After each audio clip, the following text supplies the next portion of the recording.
2021-22 eğitim öğretim yılının sonuna geldik bu sene.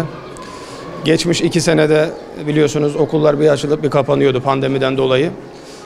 Çok şükür ki bu sene bir yıl boyunca okulları kapanmadan öğrencilerimiz, öğretmenlerimiz derslerini işlediler.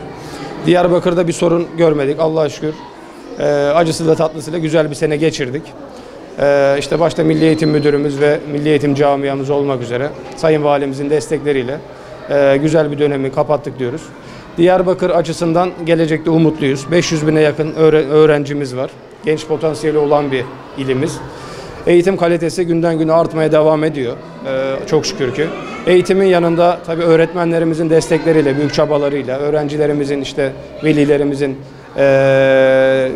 gayet iyi işlevleriyle diğer projelerde de işte Erasmus olsun, TÜBİTAK olsun, farklı bilim dallarında da çocuklarımız gelecek vaat ediyor diyoruz farklı projelerle.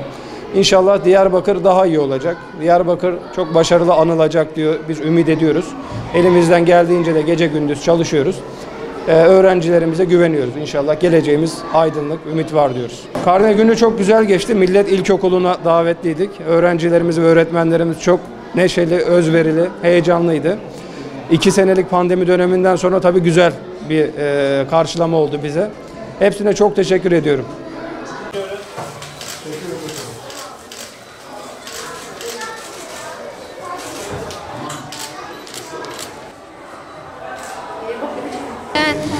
Karnem çok güzel. Yazın tatilde gezmeyi düşünüyorum. Kuzenlerimin yanına gitmeyi düşünüyorum. Bir sürü etkinlik yapmayı düşünüyorum. Mesela futbol, yüzme, atletizm, bunlar gibi. Bir de Kur'an'a da gideceğim.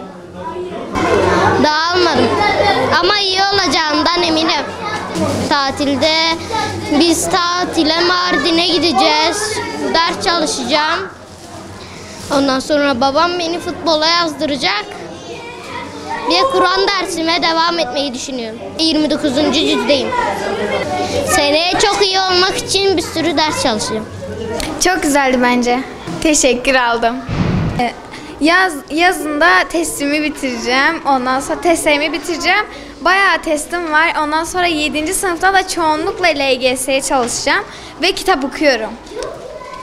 Karnemi aldığım için çok mutluyum.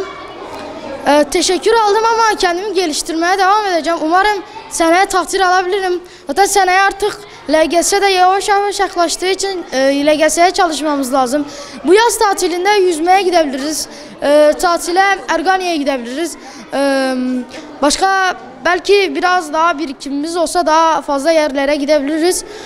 7. sınıfta bayağı heyecanlı olacağım. Çünkü 7. sınıf nedense bana çok büyük bir katkı sağlayacakmış gibi geliyor. O yüzden heyecanlıyım.